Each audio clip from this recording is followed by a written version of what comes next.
Hello guys, what's up? I hope you are doing fine. This is me, Mir Waheed. आज जो मैं आपके साथ शेयर करने वाला हूँ वो मैं आपको JKPSI का जो आपका सिलेबस है उसका मैंने एक स्ट्रक्चरल प्लान बनाया है। एक प्रॉपर तरीके से 2 मंथ्स में आप 2 मंथ्स के लिए आपको ये फॉलो करना है और आपकी तैयारी, आपका टेस्ट सीरीज़ और आपका पूरा सिलेबस कवर हो जाएगा। और ये प्लान जो है, ये स्ट्रेटजी जो होती है, ये टॉपर्स जनरली फॉलो करते हैं। अदरवाइज़ आप क्या करोगे, आप रैंडमली टॉपिक्स को पढ़ोगे और लास्ट डेज पे फिर आपका स्ट्रेस बढ़ जाता है। आप ये सोच रहे हो कि मेरा ये भी छूट गया, ये भी छूट गया, ये भी छूट गया। अब हम क्या करेंगे, किस तरीके से प्लान करना है, क्या करना है। तो इसी बेसिस पे मैंने एक प्रॉपर प्लान बनाया है 60 डेज़ का। और आपको वो टारगेट्स अचीव करना, आपका सारा सिलेबस उसमें 60 डेज़ में टेस्ट सीरीज़ भी हो जाएगी, रिवीजन भी हो जाएगा और आपका जो सारा सिलेबस कवर हो जाएगा। जो जो स्टूडेंट इस पैटर्न को फॉलो करेगा, इस प्लान को फॉलो करेगा, इस स्ट्रेटजी को फॉलो करेगा, गारंटी है कि 150 क्रॉस करेगा, वो ये गारंटीड है। ठीक है, जो जो मैं बताऊंगा इसमें, जो भी इसको फॉलो करेगा, क्योंकि आपको इसमें ये नहीं सोचना कल आपको क्या पढ़ना है, आपको ऑलरेडी दिया हुआ है कल आपको क्या पढ़ना है। आपको ये भी नहीं सोचना मुझे टेस्ट सीरीज़ कब देनी है, आपको दिया गया है कि टेस्ट सीरीज़ किस दिन आपको अटेम्प्ट करना है, कितने क्वेश्चन टेस्ट सीरीज़ के अटेम्प्ट करने हैं, तो वो सारा कुछ इसमें दिया गया है। क्योंकि जनरली ये एक मेन फैक्टर रहता है कि बच्चे बहुत ज़्यादा पढ़ते हैं लेकिन वो विदाउट स्ट्रेटजी स्टडी करते हैं और वो जो होते हैं उनका सिलेबस भी कवर नहीं होता अच्छे से, सुपरफिशियली ऊपर से पढ़ते हैं, फिर ना तो टेस्ट सीरीज़ अटेम्प्ट कर पा रहे हैं, ना कुछ सिलेबस ही इनकम्प्लीट होता है, इवन दो कि पूरे साल भी अगर वो पढ़ते हैं। तो स्ट्रेटजी को फॉलो करना बहुत इंपॉर्टेंट है, प्लान को फॉलो करना बहुत इंपॉर्टेंट है। ठीक है, यहाँ पर दिया गया है एक डेडिकेटेड 60 डेज स्टडी प्लान आपको देखने को मिलेगा। ये मैंने खुद क्रिएट किया गया है। ठीक है, आपके सिलेबस के हिसाब से JKP पुलिस जो सब इंस्पेक्टर का एग्ज़ाम को आप टारगेट इजीली कर सकते हो। और इसमें सारा सिलेबस आपको जो है प्रॉपर वे में मेंशन किया है मैंने, किस तरीके से आपको कवर करना है, आप कैसे वीकली मॉक दे दोगे, आप किस तरीके से स्ट्रेटजी रिवीजन जो आपके इसमें दिया गया वो किस तरीके से फॉलो करना है। ठीक है, नेक्स्ट हमारा जो रहेगा कि जो आपका सिलेबस है ऑलरेडी आपने तो देखा होगा, आपने सिलेबस भी कवर होगा, तो अब आप इस चीज़ को फॉलो करोगे तो बहुत अच्छा रहेगा। आपको दिए गए हैं टोटल 100 क्वेश्चंस का पेपर आएगा आपको, और उसमें से 200 मार्क्स दिए जाएंगे। तो दैट मीन्स एक क्वेश्चन के आपको कितने मार्क्स देखने को मिलेगा, 2 मार्क्स देखने को मिलेगा। नेगेटिव मार्किंग भी है इसमें, और एक क्वेश्चन अगर आपको गलत हो जाएगा आपको 0.5 मार्क्स मतलब आधा मार्क्स आपका कट हो जाएगा। ठीक है, तो ये आपको ध्यान रखना है, अगर आपने एक क्वेश्चन गलत किया आपको आधा मार्क्स कट जाएगा। सब्जेक्ट वाइज डिस्ट्रीब्यूशन मैंने किया है इसमें। सब्जेक्ट वाइज आपको दिया गया है जनरल इंटेलिजेंस और रीजनिंग, पहला वाला पार्ट जो है इसमें 40 मार्क्स आपको आ जाएंगे, 20 क्वेश्चंस होंगे, ये इसके टॉपिक्स दिए गए हैं। फिर सेक्शन बी में जनरल अवेयरनेस है, आपको 40 मार्क्स इसमें आ जाएगा। और उसके बाद जो है यहाँ पर क्वांटिटेटिव एप्टीट्यूड की बात करेंगे, 30 मार्क्स इसका पेपर आपको आ जाएगा। उसके बाद जो है इंग्लिश कॉम्प्रहेंशन 30 मार्क्स आपको देखने को मिलेगा, ह्यूज मार्क्स हैं ये 30 मार्क्स, तो इंग्लिश अच्छे से पढ़ लेना। मैथमेटिकल एबिलिटीज़ 30 मार्क्स हैं, अच्छे से पढ़ लेना। ठीक है, इसमें कितने यूनिट्स हैं, अलजबरा का 1 यूनिट, ज्योमेट्री का अलग, मेंसुरेशन अलग करना है, ट्रिग्नोमेट्री अलग, स्टैटिस्टिक्स अलग। ठीक है, उसके बाद कंप्यूटर प्रोफिशिएंसी में आपको 30 मार्क्स आ जाएगा, इसमें 4 यूनिट दिए हैं, एक कंप्यूटर बेसिक्स दिया गया है यहाँ पर। उसके बाद आपको सॉफ्टवेयर वाला यूनिट दिया गया और वर्किंग विथ इंटरनेट वाला यूनिट दिया गया है। और नेक्स्ट 4th जो नेटवर्किंग एंड साइबर सिक्योरिटी, ये चीज़ें दिए गए हैं। बहुत आसान है कंप्यूटर का सिलेबस। उसके बाद पार्ट ABD, पहला वाला पार्ट, दूसरा वाला पार्ट और चौथा वाला पार्ट, ये ग्रेजुएट लेवल का होगा। अब हम ABD देखेंगे, ABD क्या है। ABD वाला पार्ट जो है वो है, एक सेकेंड, ABD ए वाला पार्ट जो है आपका जनरल इंटेलिजेंस और रीजनिंग, या ये वाला जनरल इंटेलिजेंस और रीजनिंग हो गया A, और B हो गया जनरल अवेयरनेस हो गया B, और D जो होगा आपका इंग्लिश कॉम्प्रहेंशन, ये ग्रेजुएट लेवल का होगा। तो GS वाला पोर्शन देखो, GS वाला पोर्शन, इंग्लिश वाला पोर्शन और आपका जनरल इंटेलिजेंस और रीजनिंग जो आपका है वो ग्रेजुएट लेवल का आ जाएगा। तो दैट मीन्स आपको ये माइंड में रखना है, रीजनिंग थोड़ा सा आपका डिफिकल्ट पेपर हो सकता है क्योंकि इसने मेंशन किया ग्रेजुएट लेवल का। तो रीजनिंग में आपको ज़्यादा काम करना पड़ेगा क्योंकि क्वेश्चन इसमें टफ बन सकते हैं। क्यों? क्योंकि इसने जनरली मेंशन किया ग्रेजुएट लेवल का है, तो ग्रेजुएट लेवल के हिसाब से आपको पढ़ना है। ठीक है, तो बाकी जो है आपको 10th बेस पे आ जाएगा, वो ईजी आ जाएगा, मतलब मैथ्स वैथ्स जो होगा आपका वो ईजी आ जाएगा। ठीक है, ये 2 लाइन्स यहाँ पर दी गई, इस पर ज़्यादा फोकस, इसलिए मैंने यहाँ पर इंपॉर्टेंट नोट है, तो आपको पता चलना चाहिए ग्रेजुएट लेवल के कौन कौन से सेक्शंस और 10th लेवल के कौन कौन से सेक्शंस हैं। मैथ्स में आपके ईजी क्वेश्चंस आ जाएंगे। और ये क्या है, ये फोकस्ड 2 मंथ्स रिवीजन प्लान है जो आप कर सकते हो। जिसने अभी तक पढ़ा भी नहीं वो भी इसको फॉलो कर सकता है, ठीक है। प्रॉपर टेस्ट सीरीज के हिसाब से भी इसमें दिया गया है। इस प्लान में आपको सब्जेक्ट वाइज का कवरेज मिलेगा, रेगुलर टेस्ट्स भी आपको दिए जाएंगे, इसके अंदर है दिया गया है, इसको फॉलो करना है। फुल टाइम मॉक टेस्ट्स भी आप दे सकते हो इसमें। तो मतलब आपको प्रॉपर तरीके से उसको फॉलो करना है, बस फिर आपको कोई टेंशन नहीं है। कुछ गाइडलाइंस है, करना है क्या आपको 6 to 8 आवर्स डेली बेस पे पढ़ना है, ठीक है। डेली बेस पे 6 to 8 आवर्स, फिर कोई 10 भी पढ़ सकते हैं, 12 भी पढ़ सकते हैं, 15, वो आपको अपनी मर्जी है। बट 6 to 8 आवर्स में करना क्या है आपको, यहाँ पर आप देखो। सबसे पहले आपको वीकली टेस्ट भी आपको करना, हर संडे को आपका टेस्ट होगा with subject wise test at first. पहले सब्जेक्ट वाइज, जिसको आप मिनी टेस्ट बोलते हो, ये जो होता है, यहाँ से आप जो होते हैं जो कॉन्सेप्ट्स होते हैं उनको सीख पाते हो, जो गलतियाँ होते हैं उसको आप ठीक कर पाते हो, जो आप सिली मिस्टेक्स करते हो वो मिनी टेस्ट्स में ही ठीक हो जाता है। आपको पता चलता है मुझे कहाँ पर कमजोरी है, वो मिनी टेस्ट के जरिए से ही पता चलता है आपको। टेस्ट सीरीज, ठीक है। देन उसके बाद मिक्स टेस्ट भी होंगे, एक तो होगा आपको सब्जेक्ट वाइज टेस्ट करना पड़ेगा और मिनी टेस्ट करने पड़ेंगे, तो दैट मीन्स आपको प्रॉपर तरीके से करना होगा। फिर लास्ट के 2 वीक्स में फुल लेंगे टेस्ट, जो लास्ट के 2 वीक्स में आप इजीली फुल लेंगे टेस्ट, 3, 4, 5 कर सकते हो, क्योंकि उससे पहले आपने बहुत ये दिए होंगे 5, 10, तो आपने मिनी टेस्ट वैसे भी दिए होंगे सब्जेक्ट वाइज।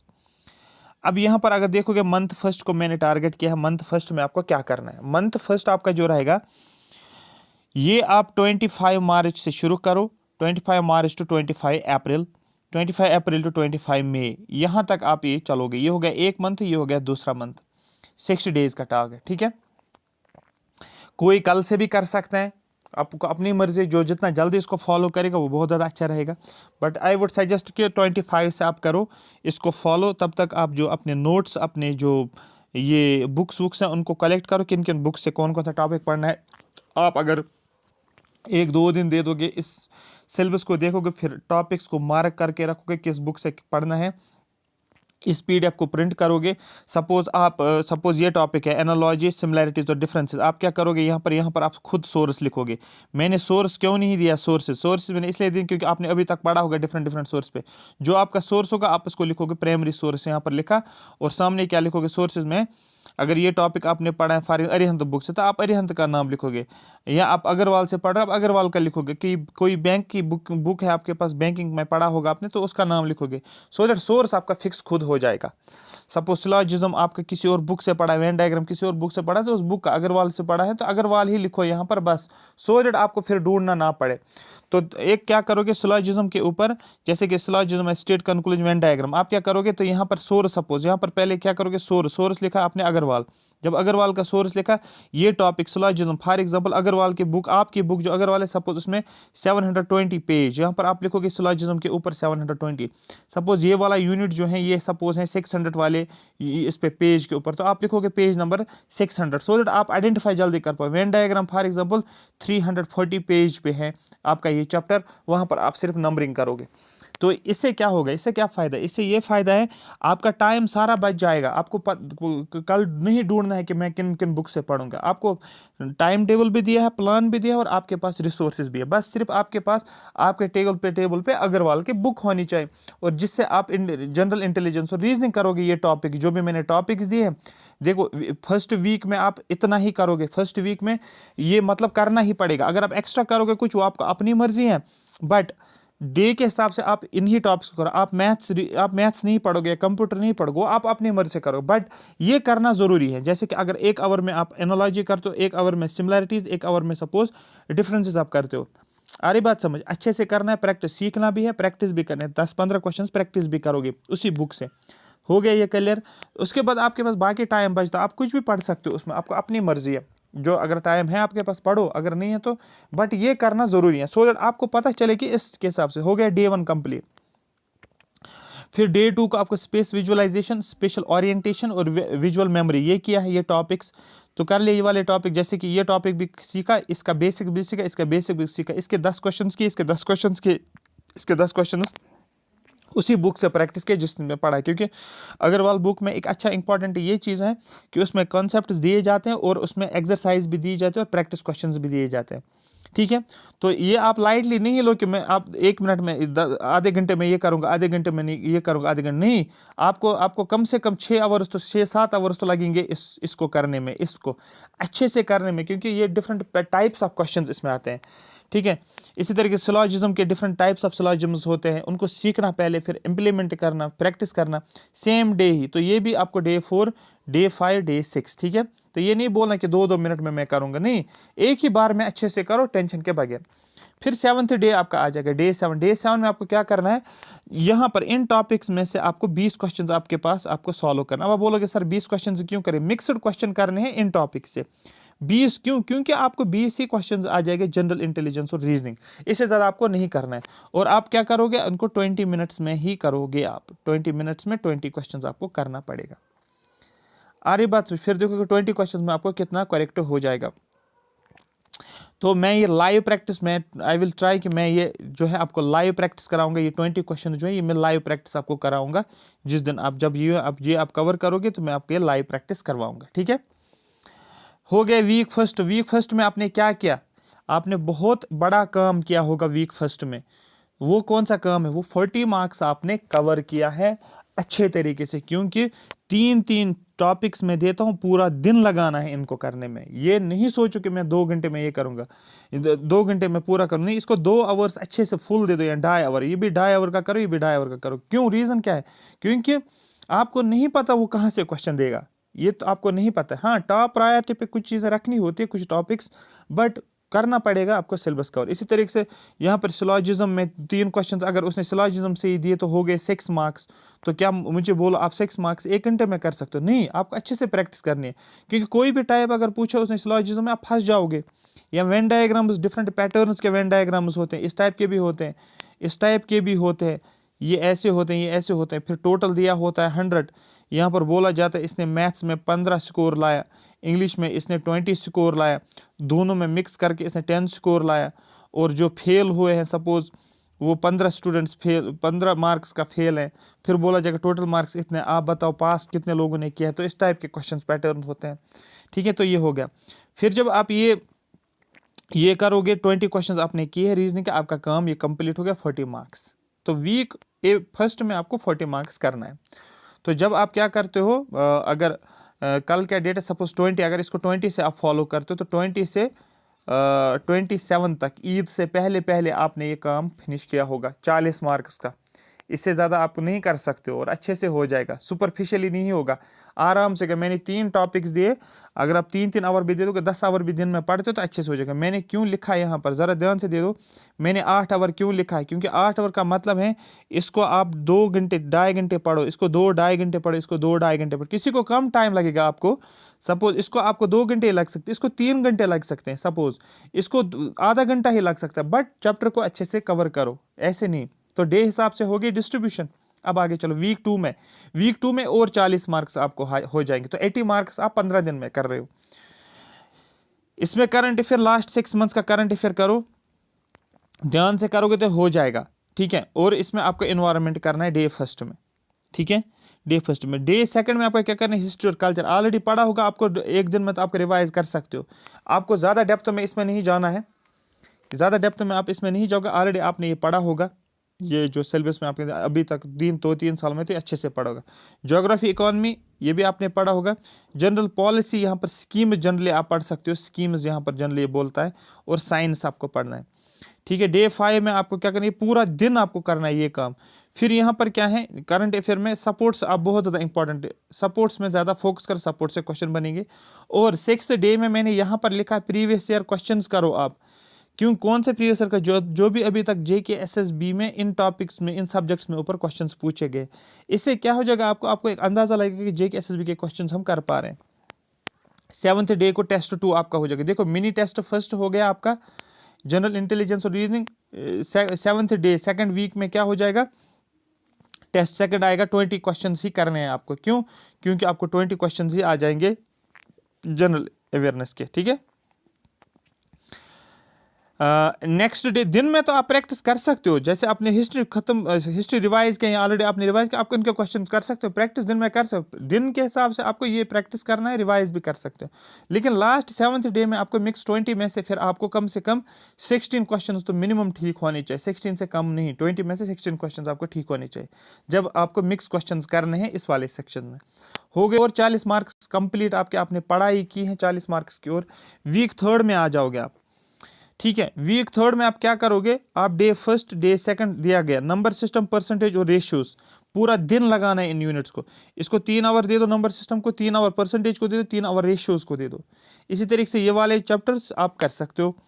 उसके बाद डे 7 में आपको टेस्ट 3rd करना, 15 क्वेश्चन ही इसमें करने हैं, मिक्स्ड क्वेश्चंस।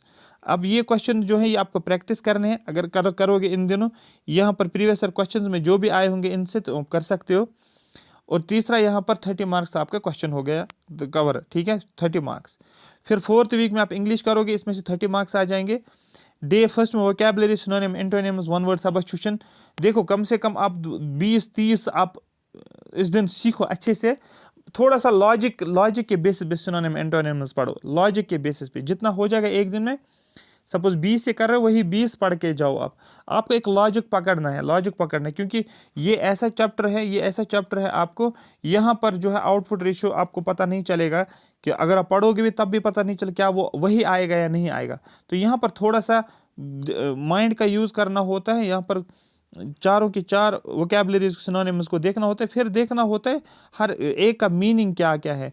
किसी दो का सिमिलर मीनिंग होता है, वर्ड डिफरेंट होते हैं बट मीनिंग सेम होता है, तो उस तरीके से भी आप आइडेंटिफाई करके अपने आंसर तक पहुंच जाओगे। ये कुछ ऐसा होता है। हाँ, डे 2 में जो ग्रामर एरर स्पॉटिंग ये आपको सीखना पड़ेगा। एरर स्पॉटिंग इजी है, ग्रामर पे काम करना है।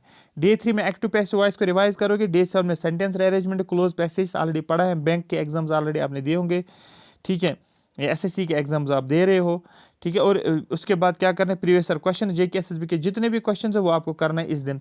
और फिर टेस्ट 4 में सिर्फ 15 क्वेश्चन आपको करना है, उससे ज़्यादा नहीं। फिर मंथ 2 में आप आ जाओगे। अभी मंथ 1st में आपने क्या किया है, एक तो पहले आपने 40 मार्क्स कवर किए थे, फिर और 40 मार्क्स कवर किए थे, फिर 15 मार्क्स कवर किए थे, फिर 15 मार्क्स कवर किए थे। कितना हो गया, 40 80 और 30 110 मार्क्स आपने एक महीने में कवर कर लिया है। और ये ऐसे चैप्टर्स हैं जिनको फिर रिवीजन करने की उतनी ज़रूरत नहीं पड़ती है, बट हाँ एक बार आपने इसको राउंड अप अच्छे से किया है, क्योंकि आपका पूरा दिन मिल रहा है चैप्टर्स को करने के लिए। वीक 5 में आप क्या करोगे, यहाँ पर अलजेब्रा और लीनियर इक्वेशंस, ज्योमेट्री कर पढ़ी होगी, ट्रायंगल, सर्कल, टेंजेंट्स को पढ़ोगे, मेंसुरेशन को प्रैक्टिस करोगे, ट्रिग्नोमेट्री को प्रैक्टिस करोगे, स्टैटिस्टिक्स को प्रैक्टिस करोगे, और फिर आप क्वेश्चन को प्रैक्टिस करोगे, ठीक है। 6th डे में सारे क्वेश्चन को यहाँ पर प्रैक्टिस कर सकते हो। और 7th डे को आपको फिर से टेस्ट लगाना पड़ेगा, ठीक है। हो गए 5वां टेस्ट आपने दिया है। देखो टेस्ट भी कैसे कैसे आपको देना है, सो दैट आप टेस्ट भी हो जाएगा, आपका रिवीजन भी हो जाएगा, आपका सिलेबस भी चल रहा है। ये कॉम्प्रहेंसिव स्ट्रेटजी है। वीक 6 में कंप्यूटर आ जाओगे। कंप्यूटर ऑलरेडी आप पिछले सालों से बहुत टाइम से पढ़ रहे हो, तो इस तरीके से आपको ये अच्छे तरीके से कवर करना है। यहाँ पर कंप्यूटर में ज़्यादातर मेमोरी का यूज़ होता है, मतलब याद करना है आपको कंटेंट को, तो वो इंपॉर्टेंट है। तो फिर आप क्या दे दोगे, 15 क्वेश्चन का प्रैक्टिस आपको करना पड़ेगा। वीक 7 आ गया। अब देखो वीक 7 ट्रिकी बनता है यहाँ पर, तो दैट मीन्स वीक 6 तक तो आपको करना पड़ेगा जो भी दिया है टास्क, तब ही आप वीक 7 में परफॉर्मेंस अच्छा कर सकते हो। वीक 7 में आपकी परफॉर्मेंस कैसे होगी, क्योंकि आपको मिक्स टेस्ट यहाँ पर देने हैं। यहाँ पर आपको मैथ्स के भी आएंगे, रीजनिंग के भी आएंगे, इंग्लिश भी आ जाएगा, कंप्यूटर भी आ जाएगा, साइंस का भी आ जाएगा, जो भी है मिक्सड हो गए, और फुल लेंथ भी होगा। डे 1 में जनरल इंटेलिजेंस और जनरल अवेयरनेस के 40 क्वेश्चन आपको, सिर्फ 40 ही करोगे, इससे कुछ भी, इससे ज़्यादा नहीं करोगे आप। और 40 क्वेश्चंस में से सपोज आपने 40 क्वेश्चंस अटेम्प्ट किए, और 40 में से आपको सपोज 25 करेक्ट हो गए और 15 इनकरेक्ट हो गए। अब इन 15 के ऊपर अच्छा काम करना है आपको, देखना है किस टॉपिक से मुझे क्वेश्चन गलत हो गया। सपोज आपका मैथ्स क्वेश्चन हो गया कहाँ से, स्पीड, डिस्टेंस एंड टाइम के ऊपर, एवरेज स्पीड का क्वेश्चन आया था, आपने वो अच्छे से नहीं किया, आपका गलत हो गया। तो आप क्या करोगे, एवरेज क्या बोलते हैं इसको, एवरेज स्पीड के टॉपिक पे जाओगे, फार्मूला पे जाओगे, उसको नज़र दे दोगे, वहाँ पर ही वो कंप्लीट करोगे। डे 2 में आप 30 क्वेश्चंस करोगे इंग्लिश और इसके मिक्स करके। डे 3 में आप मैथ्स और कंप्यूटर के 30 क्वेश्चंस करोगे। डे 4 में आपका फुल लेंथ अब आएगा। देखो अब आप फुल लेंथ के लिए अच्छे से तैयार हो जाओगे। अब आप 100 क्वेश्चन अटेम्प्ट कर सकते हो। क्यों, क्योंकि जनरल इंटेलिजेंस और जनरल अवेयरनेस आपने पहले रिवाइज किया, 40 क्वेश्चन हो गए। देखो यहाँ पर आपका रिवीजन एक्चुअल में चल रहा है, जो अभी तक आपने पढ़ा था डे 6 तक, डे 7 में, सॉरी वीक 6 तक, वीक 7 में आपका रिवीजन चल रहा है। अब आप बोलोगे कैसे रिवीजन है, क्योंकि देखो जनरल इंटेलिजेंस, जनरल अवेयरनेस के 40 क्वेश्चन आप प्रैक्टिस करें, मतलब ये रिवीजन चल रहा है। डे सेकंड में एप्टीट्यूड और इंग्लिश चल रहा है, 30 क्वेश्चन रिवीजन हो गया। मैथमेटिक्स और कंप्यूटर का 30 क्वेश्चन हो गए, रिवीजन चल रहा है। 30 कितना हो गया, ये 60 हो गया। 60 प्लस 40 कितना हो गया, 100 क्वेश्चन हो गए आपके 3 दिन में आप ये कर रहे हो। क्योंकि मैंने इसको 30 क्वेश्चन क्यों दिया है, क्योंकि आपके 100 क्वेश्चन कवर हो जाएंगे और आपको उस दिन फिर रिवाइज भी हो जाएगा, क्योंकि 40 क्वेश्चन को करने में आपको 45 मिनट्स ही देने हैं। तो दिन में तो आपने टेस्ट लगाया 45 मिनट सुबह सुबह, फिर पूरे दिन फिर जो गलत हुआ होगा उसको रिवाइज कर सकते हो आप। यहाँ पर भी वही करना, 30 क्वेश्चंस करने 30 मिनट्स में, आधे घंटे में। लेकिन फिर जो पूरा दिन बचेगा आपको देखना मुझे कौन सा वीक पोर्शन है वो आइडेंटिफाई करना है। यहाँ पर भी वीक पोर्शन जो है, यहाँ फार्मूलाज हैं उनको आइडेंटिफाई करना है, रिवाइज। डे 4 में आप full length of the 100 marks का क्वेश्चन, इसमें आपको बराबर 10 बजे आप बैठोगे 12 बजे तक, क्योंकि एग्जाम के टाइम के हिसाब से आप बैठा करो 9 बजे, 9:30 बजे या 10 बजे के आसपास, 12 बजे, 2 आवर पूरे 100 के 100 क्वेश्चन को कोशिश करना है अटेम्प्ट करने की।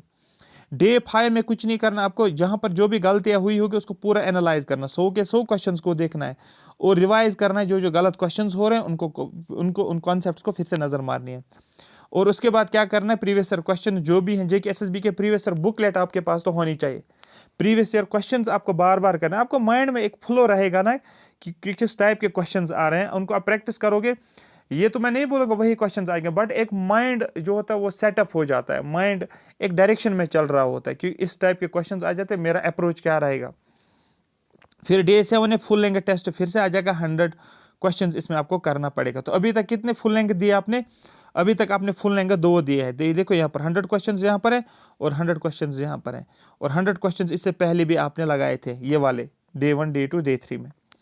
फिर 8th वीक जो है, फाइनल वीक जो है, उसके बाद अगर और टाइम मिलेगा एग्जाम के लिए वो तो बहुत ही अच्छा है, बट आप कोशिश करो 2 मंथ्स के अंदर अंदर इसको फिनिश करो, सिलेबस को रिवीजन पहले मंथ में पढ़ो, दूसरे मंथ में आपको पूरा टेस्ट सीरीज के थ्रू रिवाइज करो, जो मैं बोल रहा था। अभी वीक 8 में क्या करना, फाइनल रिवीजन और मॉक टेस्ट, ये 3rd रिवीजन आपका चल रहा है। डे 1 में quick revision of reasoning and awareness, reasoning और अवेयरनेस को फिर से कॉन्सेप्ट्स को देखो, रफ पे आपने जो लिखा होगा, फार्मूलाज लिखे, रीजनिंग के ट्रिक्स लिखी होगी, उनको नजर मारना है। डे 2 में क्विक रिवीजन कांट का, इंग्लिश का और मैथ्स का रिवीजन चल रहा है। डे 3 में फिर से कंप्यूटर और करंट अफेयर का रिवीजन चल रहा है, और डे 4 में फुल लेंथ टेस्ट आ जाएगा, हो गया 3rd फुल लेंथ टेस्ट है। डे 5 में क्या करोगे, आपको पूरा एनालाइज करना है, वीक एरियाज फिर से करना है। डे 6 में फिर से एक और फुल लेंथ टेस्ट दे दोगे, और डे 7 में आप पूरा क्या करोगे, रिवाइज करोगे, ठीक है, शॉर्ट नोट्स को रिवाइज करोगे, काम रहना आराम से करना पड़ेगा। फिर लास्ट वीक जो है 2nd मंथ का, वो है टेस्ट सीरीज, सॉरी ये हो गया, हाँ लास्ट वीक भी हो गया। अब यहाँ पर क्या है, टोटल आपने क्या किया, आपने 8 टेस्ट सीरीज दिए हैं टोटल, उसमें से सब्जेक्ट वाइज 6 दिए थे आपने, सब्जेक्ट वाइज, ठीक है, 6 टेस्ट आपने अभी तक कंप्लीट किया, और 4 फुल लेंथ टेस्ट दिए हैं आपने लास्ट 2 वीक्स में, ठीक है। उसी तरीके से फिर आप टेस्ट को एनालाइज करोगे, उसी तरीके से आप रिवाइज करोगे। आई होप ये प्लान आप फॉलो अगर करोगे तो गारंटीड, मैं आपको गारंटी देता हूँ, आपकी सिलेक्शन में आपको, सॉरी मार्क्स आपको 150 200 में से 150 मार्क्स गारंटीड है। क्यों गारंटीड है, क्योंकि मैथ्स और रीजनिंग आप ऑटोमेटिकली वहां पर ही उठाओगे क्वेश्चन, उसमें कोई टेंशन नहीं है, आपको क्वेश्चन सॉल्व करना आता है, आपका आंसर वहां पर ही निकलेगा, मतलब प्रैक्टिस। जीएस का इश्यू नहीं है यहाँ पर कि जीएस क्या करेंगे, करेक्ट है या इनकरेक्ट है, वो हो गया, नहीं, मैथ्स और रीजनिंग में वहां पर ही पता चलेगा। और अगर आप मैथ्स और रीजनिंग में से, जैसे कि अगर मैं यहाँ पर मार्क्स डिस्ट्रीब्यूशन देखो मार्क्स कैसे उठाने हैं आपको, ये भी बड़ा एक ट्रिकी चीज़ है। जैसे आपको मैथ्स में 30 मार्क्स यहाँ पर दिए गए हैं, और 30 मार्क्स ये हो गए, 30 मार्क्स क्वांटिटेटिव एप्टीट्यूड हो गए 60, और 40 मार्क्स हो गए रीजनिंग, तो दैट मीन्स टोटल हो गए 100 मार्क्स, ठीक है। 100 मार्क्स में से आपको कम से कम 80 मार्क्स तो लाना पड़ेगा, क्योंकि यही आपका ऐसा पोर्शन है जहाँ से आप आगे मेरिट में आ जाओगे, क्योंकि कंप्यूटर सबको अच्छे से आता है, इंग्लिश भी सबको आता है, और क्या है, जीएस सबको आता है, क्योंकि यहाँ पर सारे बच्चे इसको अटेम्प्ट करेंगे। क्यों, क्योंकि टाइम उनके पास अच्छा खासा है, यहाँ पर वो कर सकते हैं, क्योंकि पढ़ना ही तो है और टिक करना है। लेकिन ये तो 50 क्वेश्चंस हो गए, लेकिन 50 क्वेश्चंस तो इसके हो गए, और ये 100 मार्क्स का मतलब ये मैथ्स रीजनिंग के 50 क्वेश्चंस हो गए। तो ये 50 क्वेश्चन जो हैं आपको मैथ्स और रीजनिंग के, ये डिसाइडिंग फैक्टर है। Why it's a deciding factor, why it will be deciding factor, reason ये है कि ये टाइम कंज्यूमिंग है। जिसने अच्छी प्रैक्टिस की होगी वही यहाँ पर 50 या 45 क्वेश्चंस अटेम्प्ट करके आ जाएगा। अदरवाइज मैथ्स में और रीजनिंग में आप को एक क्वेश्चन 1 मिनट में करना है, एक क्वेश्चन को 1 मिनट में करना है, लेकिन अगर आपने एक क्वेश्चन को 2 या 3 मिनट दिए हैं तो आप जो है अच्छा पेपर नहीं कर पाओगे। इस बात को फिर से मैं समझा रहा हूं आपको। देखो, आपके मैथ और रीजनिंग के आपके 50 क्वेश्चन हैं, 50 क्वेश्चन है, ध्यान से समझो इस बात को, 50 क्वेश्चन हैं। और रिमेनिंग जो है जीएस वीएस कंप्यूटर इंग्लिश जो है 50 क्वेश्चन है, 50 क्वेश्चन है। ये तो गारंटी है कि मैथ्स में आपको एक क्वेश्चन को आपको 1 मिनट ही देना पड़ेगा, 1 मिनट से ज्यादा नहीं दे दोगे, 1 मिनट से ज्यादा नहीं दे सकते हो। अगर दे दोगे तो आप कंप्रोमाइज करोगे फिर बाकी चीजों में। क्यों? क्योंकि अगर आपके पास 50 क्वेश्चन है मैथ्स और रीजनिंग के, तो हो गए 50 मिनट्स ऑलरेडी आपको हो गए, 50 मिनट्स ऑलरेडी आपको हो गए। और फिर क्या करना है, ये तो करना है, फिर आपको 10 मिनट इन 50 मिनट्स के बाद 10 मिनट और लगेंगे OMR शीट पे मार्क करना है इन 50 को, तो 10 मिनट हो गए 60 मिनट्स। फिर आपको 50 क्वेश्चंस और करने हैं 60 मिनट्स में से, सेकंड वाला जो आपका हाफ पीरियड होगा, मतलब 60 मिनट्स नेक्स्ट, उन 60 मिनट्स में ये 50 क्वेश्चंस करने पड़ेंगे और OMR शीट पे मार्क भी करना है। मतलब मेरा कहने का ये है, जितना आप ज़्यादा अटेम्प्ट करोगे, मोर अटेम्प्ट, ठीक है, मोर आपको अटेम्प्ट करना है, ज़्यादा से ज़्यादा आपको अटेम्प्ट करना है। ज़्यादा अटेम्प्ट करोगे तो स्कोर ऑलरेडी बढ़ जाएगा, ये रूल होता है। ज़्यादा अटेम्प्ट ज़्यादा स्कोर बन जाएगा, कम अटेम्प्ट कम स्कोर बन जाएगा। क्यों? क्योंकि यहाँ पर एक चीज़ है, यहाँ पर एक क्वेश्चन को 2 मार्क्स हैं। आप अगर 5 क्वेश्चन छोड़ रहे हो, आप 10 मार्क्स अटेम्प्ट नहीं कर पा रहे हो। अगर आप 10 क्वेश्चन को छोड़ रहे हो तो दैट मीन्स आप पहले ही 20 मार्क्स छोड़ के आ रहे हो। जब 20 मार्क्स छोड़ के आ रहे हो तो फिर बहुत बड़ा मुश्किल हो जाता है। तो अगर आप टारगेट रखते हो, सपोज 90 क्वेश्चंस अटेम्प्ट करते हो, देखो सुनो इस बात को, ये टेस्ट सीरीज में अप्लाई करो। जिनने सिलेबस कवर किया है, जो अभी भी फुल लेंथ टेस्ट दे रहे हैं, वो फुल लेंथ टेस्ट में ये कोशिश करो कि मुझे 2 आवर्स के अंदर 90 क्वेश्चंस करने। 90 क्वेश्चंस आपने अटेम्प्ट किए, 10 आप नहीं कर पा रहे हो, सपोज छोड़ दिया आपने 10 क्वेश्चंस को, आप OMR शीट पे फिल अप नहीं कर रहे हो। 90 क्वेश्चंस किए, मैं एज्यूम करके चलता हूँ 90 में से 30 रॉन्ग है, ये मैक्सिमम मैं 30 रॉन्ग करूंगा, 30 रॉन्ग है, 30 रॉन्ग हो गया तो 60 कितना हो गया, 60 करेक्ट हो गया। अब देखो, आप खुद ही अंदाजा लगाओ क्या बनेगा स्कोर। तो आपको एक अंदाजा लगेगा, आपको गलतियां बहुत कम करनी पड़ेंगी। 60 इंटू 2 कितना हो गया, 120 मार्क्स आपको आ जाएंगे, 120। लेकिन 30 रॉन्ग है। 30 रॉन्ग का मतलब क्या है, 30 रॉन्ग का मतलब 30 क्वेश्चंस रॉन्ग है, मतलब एक क्वेश्चन को रॉन्ग करने में कितना ये आपको कट होता है, आधा मार्क्स। तो 15 मार्क्स यहाँ पर आपको कट हो जाएंगे। क्यों? क्योंकि 30 क्वेश्चंस आपने रॉन्ग किए तो 15 मार्क्स माइनस हो गए, क्योंकि एक क्वेश्चन को नेगेटिव आपका आधा मार्क्स है, क्योंकि 2 मार्क्स का क्वेश्चन है। तो यहाँ से वो 15 माइनस करो, बचा कितना, बचा 105। 200 में से 105 आपको आ जाएंगे। क्या सिलेक्शन हो जाएगी? नहीं हो जाएगी। समझ आ रही है बात? नहीं हो जाएगी, 105 नहीं हो जाएगा सिलेक्शन। ये पॉइंट आप याद रखो। ये हो गया एक प्लान। दूसरा आप ये भी कर सकते हो, दूसरा आपके पास दूसरा ऑप्शन, आपने 90 अटेम्प्ट किए हैं और 90 अटेम्प्ट किए हैं, और उस 90 में से आप सपोज 20 हो गया रॉन्ग। इनमें 90 अटेम्प्ट किया, 20 हो गया रॉन्ग, 20 रॉन्ग हो गया आपको, या 25 रॉन्ग किया आपने, 25, 30 के नीचे में आ रहा हूँ, तो 25 रॉन्ग किया, तो बचा कितना, 90 में से आप बोलोगे 5 और यहाँ पर 75 करेक्ट हो गए। ठीक है, 65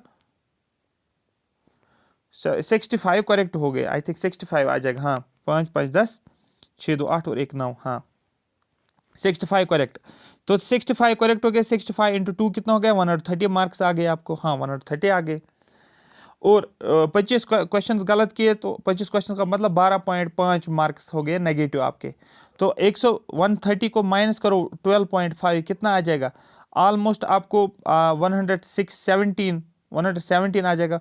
तो 117 जो है, फिर भी मैं कम बोलूँगा 200 में से, फिर से कम है ना, कम। आप खुद देखो, 200 में से 117 अगर आपको आएंगे, क्या सिलेक्शन इस पे पॉसिबल है? बड़ा मुश्किल हो जाएगा, क्योंकि जब तक आपको 200 में से 120 क्रॉस नहीं करोगे तब तक आप पीछे ही रहोगे। 120 क्रॉस करना है आपको। क्या करना है, अगर आप 90 अटेम्प्ट कर रहे हो, उसमें से सपोज 20 इनकरेक्ट, 20 रॉन्ग है और 70 हो गया आपका करेक्ट।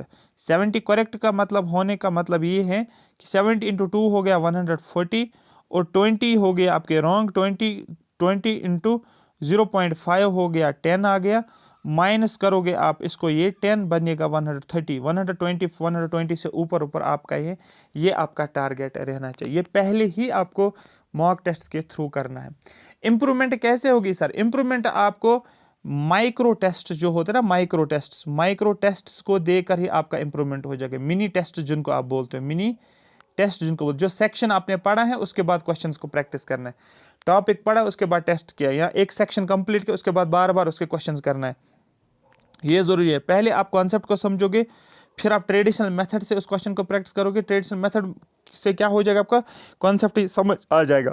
और फिर कहीं पर अगर बुक पे ट्रिक है, उस ट्रिक को लिखोगे, शॉर्ट ट्रिक नीचे ही अप्लाई करोगे, शॉर्ट ट्रिक भी इसके लिए है। फिर उस शॉर्ट ट्रिक को हाईलाइट करोगे मार्कर से, हाईलाइटर से। जब रिवाइज करोगे शॉर्ट ट्रिक को रिवाइज करना है। आ रही बात समझ? तो ये एक अप्रोच है जो आपको फॉलो करना है। ये कॉम्प्रहेंसिव अप्रोच मैंने आपको बताया। सिलेबस भी है, टेस्ट सीरीज भी है, 3 बार रिवीजन होता है। एक मंथ में आप पढ़ रहे हो, दूसरे मंथ में आप टेस्ट सीरीज के थ्रू रिवाइज कर रहे हो, और उसमें से सेक्शनल टेस्ट भी दे रहे हो, उसमें से फुल लेंथ टेस्ट भी आप दे रहे हो, उसमें से आपका PYQs भी आप अटेम्प्ट कर पा रहे हो। सिर्फ इतना आपको करना है, जैसे कि यहाँ पर मैं इंग्लिश है आपका, इंग्लिश में सपोज आपने इंग्लिश अरिहंत से किया, सपोज मैं बोलता हूँ अरिहंत से किया, किसी के हैंड रिटन नोट्स होंगे, किसी ने कोई ट्यूशन पढ़ा होगा, आपको सोर्स इतना ही लिखना है इंग्लिश कॉम्प्रहेंशन का, सोर्स हैंड रिटन नोट्स। अगर किसी ने हैंड रिटन नोट्स बनाए हैं, किसी टीचर से पढ़ा होगा तो हैंड रिटन नोट्स बनेंगे, ठीक है। तो अब आप क्या करोगे, यहाँ पर लिखोगे सिर्फ सोर्स का नाम, हैंड रिटन नोट्स से मुझे ये पढ़ना है। फिर अगर प्रैक्टिस वाली बुक चाहिए, प्रैक्टिस MCQs को प्रैक्टिस करना, सपोज अरिहंत, तो आप क्या लिखोगे, फॉर MCQ अरिहंत, MCQs के लिए फॉर MCQs अरिहंत बुक को फॉलो करना है, और फॉर कॉन्सेप्ट क्लियरिटी आपको हैंड रिटन नोट्स पढ़ने पड़, बस यही आप यहाँ आपको लिखना पड़ेगा, यहाँ पर आपको लिखना पड़ेगा। और यहाँ पर सपोज आप स्पॉटिंग एरर्स अरिहंत बुक में 100 पेज नंबर 150 पे स्पॉट ऑफ एरर्स का टॉपिक दिया है, यहाँ पर पेज नंबर लिखोगे 115। फॉर एग्जांपल यहाँ पर लिखा गया एक्टिव और पैसिव वॉइस चैप्टर जो है, यहाँ पर ये सपोज लिखा गया है पेज नंबर 200 पे, अरिहंत बुक का पेज नंबर 200, यहाँ पर 200 लिखोगे, सो दैट आपको पहले ही पता चलेगा मुझे कौन सी बुक खोलनी है, कौन से पेज नंबर पे जाना, आपका टाइम सारा बच जाएगा। जैसे कि ये आप पढ़ते हो, ये अग्रवाल बुक से सपोज आप पढ़ते हो, ठीक है, अग्रवाल बुक से आप इसको प्रैक्टिस किया। परसेंटेज, तो आप क्या लिखोगे, परसेंटेज, रेशियो और प्रपोर्शन। सोर्स आपको पता है अग्रवाल बुक से, तो अग्रवाल बुक से जब आप पढ़ रहे हो, आप क्या करोगे इसको, या किसी ने किसी टीचर से पढ़ोगे, हैंड रिटन नोट्स बनाए होंगे, तो फिर हैंड रिटन नोट्स से लिखोगे, plus hand written notes. Hand written notes से क्या हो जाएगा, हैंड रिटन नोट्स से रिवीजन करना है, अग्रवाल बुक से क्या करना है, प्रैक्टिस चाहिए। तो यहाँ पर क्या लिखोगे, परसेंटेज में लिखोगे पेज नंबर 120, तो परसेंटेज पे 120 लिखोगे। रेशियो प्रपोर्शन पे सपोज 150 वाले पेज से शुरू होता है रेशियो प्रपोर्शन, तो यहाँ पर पेज नंबर 150 की यहाँ पर ऑलरेडी लिखा है अग्रवाल। आ रही बात समझ? तो ये कुछ ट्रिक्स हैं, जो टेक्निक्स हैं, जो स्ट्रेटजी, जो फॉलो करना है आपको नहीं ढूंढना है। सपोज आपको पता है डे कहाँ गया, वो ये थोड़ा सा लंबा हो गया, बट मुझे ये पूरा कंप्लीट करना था, क्योंकि इस PDF को ही बनाने में टाइम लग गया। जैसे कि आपको पता है कि मुझे डे 1 में नंबर सिस्टम परसेंटेज जो रेशियो है, आपको पता है नंबर सिस्टम पेज नंबर 20 पे है अग्रवाल बुक से, मैंने अग्रवाल लिखा, परसेंटेज जो है 150 नंबर पेज पे है अग्रवाल बुक से, और रेशियो प्रपोर्शन जो है सपोज ये 200 वाले पेज पे है, 200 वाले पेज पे अग्रवाल बुक से। बस आपको क्या करना है, डे 1 पे आपको सिर्फ कौन सी बुक चाहिए सामने, अग्रवाल बुक चाहिए आपको सामने, आप क्या करोगे, आपको ये चैप्टर पढ़ना, आप पेज नंबर 20 पे जाओगे, डायरेक्टली खोलोगे, 2 सेकंड्स लगेंगे इस पेज को ढूंढने के लिए। फिर कंप्लीट किया चैप्टर, फिर परसेंटेज पढ़ना है, पेज नंबर इस पे जाओगे, फाइंड आउट किया चैप्टर, इस पे जाना है, फाइंड आउट कर लिया चैप्टर, आपका टाइम सारा बच जाएगा। तो ये PDF मैंने इस तरीके से बनाई है, सो दैट इसमें स्पेस भी आपको देखने को मिले। इसको प्रिंट निकालो, इसका फॉन्ट भी मैंने कम किया है, सो दैट आप प्रिंट निकालोगे, यहाँ से स्पेस है, इस स्पेस का अच्छे तरीके से, एक इंटेलिजेंट बच्चा जो होता है वो उस तरीके से इसका यूटिलाइज करो। आप देखो, आप अगर इसको 2 महीने फॉलो करोगे, आप खुद देखो, आपको दिन में टाइम भी नहीं मिलेगा, ये कि क्या मतलब दिन में टाइम भी वेस्ट नहीं होगा कि मुझे आज का पढ़ना है, कल का पढ़ना, वो सारा कुछ है। हाँ, 2 दिन इस PDF को आप लगा लो, आप जो सोर्सेज हैं वो लाओ, उन सोर्सेज को सामने रखो, इस PDF को, और PDF को सामने रखो। जैसे कि आपने पढ़ा है अरिहंत बुक से कंप्यूटर पढ़ा है, या आपने सपोज किसी टीचर से पढ़ा है कंप्यूटर का बुक, कंप्यूटर आपने पढ़ा, आपके पास क्या है, हैंड रिटन नोट्स। आप क्या लिखोगे, HWN हैंड रिटन नोट्स लिखा आपने, फिर लिखा आपको MCQ को प्रैक्टिस के लिए अरिहंत की बुक आपने ली और यहाँ पर लिखा आपने MCQ, लिखा आपने MCQ लिए।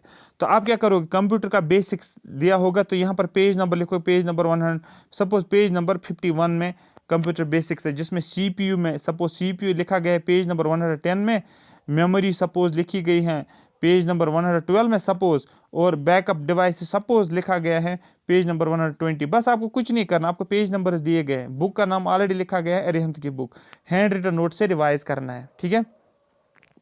सपोज किसी इंस्टीट्यूशन का आप टेस्ट दे रहे हो, आपको टेस्ट देना है, तो यहाँ पर देखो क्या करना है, फुल लैंग्वेज टेस्ट आपको पता मुझे देना है, तो यहाँ पर उस इंस्टीट्यूशन का ABC इंस्टीट्यूशन हो सकता है, या WS अकेडमी पे टेस्ट सीरीज अगर देनी है तो आप लिखोगे यहाँ पर WS अकेडमी मुझे डे 5 का जो जो फुल लैंग्वेज टेस्ट जो मुझे देना है ये मुझे WS अकेडमी पे देना, यहाँ पर लिखोगे WS अकेडमी का टेस्ट में मुझे लेना और मुझे ये अटेम्प्ट करना है। यहाँ पर समझ आ रही है जहाँ से भी आप दे रहे हो, बट ये क्लियर आपको पहले ही होना चाहिए मुझे क्या करना है। इसलिए बोलते हैं ना, आपको 5 महीने 6 महीने 7 महीने का शेड्यूल होना चाहिए जिसको आप फॉलो करके कंप्लीट करके आपका एग्जाम निकल जाएगा। लेकिन अगर आप रैंडमली प्रिपरेशन करोगे, रैंडमली आपने सिलेक्शन नहीं हो जाएगी, सिलेक्शन बड़ा मुश्किल है, बहुत ज़्यादा मुश्किल है। पढ़ा होगा आपने लेकिन प्रॉपर वे में नहीं पढ़ा होगा तो फिर प्रॉब्लम हो जाएगी, और ये भी आपको पता नहीं चलेगा, फिर लास्ट पे स्ट्रेस इतना ज़्यादा होता है आपको लग रहा है ये भी छूट गया ये भी छूट गया। लेकिन जब आप प्रॉपर सीक्वेंस में पढ़ रहे हो, दिन में यही आप पढ़ रहे हो और रात में माइंड आपका ये प्रोसेस कर पाता है, माइंड इसको एब्जॉर्ब कर पाता है। लेकिन जब आपने दिन में 50 चीज़ें पढ़ी होती है, माइंड कन्फ्यूज होता है, पहले इंग्लिश फिर रीजनिंग फिर करंट फिर वो फिर ये, तो इसमें आपको ये फंस जाओगे। तो इस तरीके से करना होता है, इसीलिए टाइम दिया जाता है 5-6 महीने एग्जाम को क्रैक करने के लिए, सो दैट आप अगर सपोज आपको किसी एग्जाम के लिए 6 मंथ्स मिल रहे हैं, आप उस 6 मंथ्स को क्या डिवाइड करते हो, 2 मंथ्स में डिवाइड करते हो, आप उसको 1.5 मंथ में डिवाइड करते हो, आप उसको 45 डेज में डिवाइड करते हो, आप उसको 30 डेज में डिवाइड करते हो, और आप उसको 15 डेज में डिवाइड करते हो, और आप उसको 7 डेज में डिवाइड करते हो। 2 मंथ्स में आप सिलेबस कवर करोगे, 1.5 मंथ्स में उसका रिवीजन आप करोगे, 45 डेज में और एक रिवीजन लगा लो, 45 नहीं आ जाएगा, सपोज 30 डेज आ जाएगा, ये 25 में, ये 20 डेज में करूँगा, ठीक है। यहाँ से सिलेबस पहले कवर किया, यहाँ पर आपने रिवीजन लगा लिया 1.5, मतलब ये कितना हो गया, ये 60 डेज हो गया, ये 45 डेज हो गया, ये 30 डेज हो गया। तो 60 डेज में आपने सपोज सिलेबस कवर किया है वीक के हिसाब से, ठीक है। 6 डेज में 8 वीक्स आते हैं, तो अगर 8 कंपोनेंट से एक एक कंपोनेंट को एक एक वीक में कवर कर लिया तो 6 वीक्स में 8 वीक्स में तो हो जाएगा। फिर उसी को रिवाइज करोगे आप, फिर से पढ़ोगे सेम जैसे पहले पढ़ा, तो उसी तरीके से 45 डेज में अब कम टाइम लगेगा, क्योंकि अब आपके पास शॉर्ट नोट्स भी हैं। 45 डेज में 6 डेज में आप नोट्स भी बना लोगे, फिर 30 डेज एक महीने में नोट्स को रिवाइज करोगे, फिर 20 डेज अब आप टेस्ट लगाना शुरू करोगे, ठीक है। फिर जब टेस्ट लगा लोगे, एनालाइज भी करोगे, आपको पता चलेगा वीक पोर्शंस मुझे कौन कौन सा, आपने वीक पोर्शन का लिस्ट बनाया, फिर उन 15 दिन में वीक पोर्शन को और स्ट्रॉन्ग करोगे, लास्ट के 7 डेज में और एक रिवीजन करोगे। तो ये इस तरीके से चल रहा होता है, इसी तरीके से मंथ्स दिए जाते हैं, तो मंथ्स को पहले ही डिवाइड करना होता है। समझ आ गया, क्लियर हो गया। ये PDF मैं टेलीग्राम पे शेयर करूँगा, तो ये वीडियो आपको अपलोड हो जाएगा यूट्यूब के ऊपर, इसको फॉलो करो और इसको चेंज नहीं करोगे आप, सिर्फ अपने सोर्सेज का नाम लिखोगे और टेस्ट सीरीज का नाम, कहाँ से टेस्ट सीरीज देनी है, तो डे मैंने दिया है, इसको वेस्ट नहीं करना है। इस टाइम टेबल को कोशिश करो कि इसको 20 से ही आप फॉलो करो, अगर नहीं तो 21 से 25 तक इसको फॉलो करते ही रहो, करके रहो, 25 मार्च से फॉलो करो। जिनका ईद का टाइम आता है, ईद का एक दिन आप निकाल सकते हो ईजिली, बट मेरे हिसाब से एग्ज़ाम पास होने से ईद से ज़्यादा इम्पॉर्टेंट आपके लिए जो दिन है वो आपकी का रिज़ल्ट दिन होगा। तो आप ईद का दिन निकालो अच्छे से, बट 2 दिन ईद के बाद आप वेस्ट नहीं करोगे। अगर आप डे वेस्ट करोगे तो अगर कोई 5 दिन वेस्ट करेगा उसका लेट हो जाएगा 5 दिन बाद में, तो दैट मीन्स क्या पता है 2 महीने के डायरेक्टली 2 महीने के अंदर ही एग्ज़ाम हो जाएगा, तो फिर आपका सिलेबस इनकम्प्लीट वैसे भी हो जाएगा। तो ये कंपटीशन इसमें ज़्यादा देखने को मिलेगा, बट प्रॉपर तरीके से करोगे तो हो जाएगा। अगर आपको किसी और कोर्स की किसी और पोस्ट के लिए स्ट्रेटजी चाहिए, जनरल JK-SSB की तैयारी 6 महीने में कैसे करनी है, किन सोर्सेज को फॉलो करना है, क्या टाइम टेबल रहना चाहिए, उसको आप तैयारी करोगे लाइब्रेरी में बैठ कर या कहीं पर बैठ कर, आपकी अच्छी तैयारी हो जाएगी, अच्छा सोर्स आपका हो जाएगा, तो वो आप सीख सकते हो। अरे बात समझ। अगर आप बोल रहे कि सर एनालॉजी मुझे नहीं आता, सिमिलरिटी नहीं आता, डिफरेंस, आप वीडियो लेक्चर देखो, किसी जगह से कोर्स आपने लिया होगा, यूट्यूब से पढ़ रहे होगे, तो आप पूरा दिन यही तो फिर करो ना, यही करो। आप टीचर से पढ़ो, आप खुद पढ़ो, बट कंप्लीट करना है ये। अरे बात समझ, जैसे आप सिलोजिज्म सीख रहे हो या ये सीख रहे हो, तो आप टीचर से सीखो। 1 आवर सीखा, 1 आवर खुद प्रैक्टिस किया, 1 आवर सीखा, 1 आवर खुद प्रैक्टिस किया, 1 आवर सीखा, 1 आवर खुद प्रैक्टिस किया, शाम तक इसी को फिनिश करो अच्छे से। तो लेकिन सिलेबस भी मार्क करते रहो कि हाँ ये टॉपिक मेरा कवर हो गया। आई होप यहाँ तक मेरी बात पूरी समझ आए। कमेंट सेक्शन में मेंशन करोगे आपको ये सेशन कैसा लगा, समझ आ गया प्लान को फॉलो कैसे करना है। इस PDF को बहुत टाइम लगा बनाने के लिए, बट ज़्यादा अवेलेबल में नहीं होता यूट्यूब पे, बट ये मैंने टाइम इसके लिए निकाला है। तो विद नए अपकमिंग पोस्ट आ जाएंगे, तो उसके बाद मैं आपको जो है ऑनलाइन कोर्सेज कराऊंगा। तो एक प्रॉपर प्लान के साथ, एक प्रॉपर स्ट्रेटजी के साथ, एक मेंटरशिप के ज़रिए से वो कोर्स आपको करेंगे। बट अभी आप इस JKPSI के इसको फॉलो करो। जब तक ये स्ट्रेटजी अडॉप्ट नहीं करोगे, सिलेक्शन को छोड़ो, सिलेक्शन नहीं हो जाएगी, ये बात माइंड में रखो। मैंने आपको बोला भी अटेम्प्ट ज़्यादा से ज़्यादा रखना है। टेस्ट सीरीज से ही अप्लाई करो कि मुझे जो है 90 से कम क्वेश्चंस अटेम्प्ट नहीं करने हैं 100 में से, नहीं होगी सिलेक्शन। फिर 90 से कम करोगे, क्योंकि 90 जब आप अटेम्प्ट करो, मिनिमम से 20 क्वेश्चन तो वैसे ही गलत हो जाएंगे। आ रही बात समझ। तो 10 क्वेश्चंस आप छोड़ सकते हो। रीज़न ये होता है कि वो ज़्यादा जानबूझकर डिफिकल्टी देते हैं, और उतना टाइम बचेगा भी नहीं, क्योंकि ये वो एग्जाम है, यहाँ पर 100 क्वेश्चंस करना बड़ा मुश्किल हो जाएगा। क्यों? क्योंकि मैथ्स और रीजनिंग आपका टाइम खाएगा। और अब मेरे हिसाब से तो मुझे तो इतना भी फील आ रहा है कि आपके जो ये 50 क्वेश्चंस होंगे, इसको आप 1.5 आवर में आप इनको ही करोगे, तो फिर कहाँ टाइम बचेगा। तो हाँ, ऐसे स्टूडेंट्स कर सकते हैं पूरा पेपर 2 आवर्स में, जिनकी स्पीड रीजनिंग और मैथ्स में अच्छी होगी, जो ट्रिक्स से कर रहे होंगे क्वेश्चंस को, ना कि ट्रेडिशनल मेथड से। Thank you so much for watching me.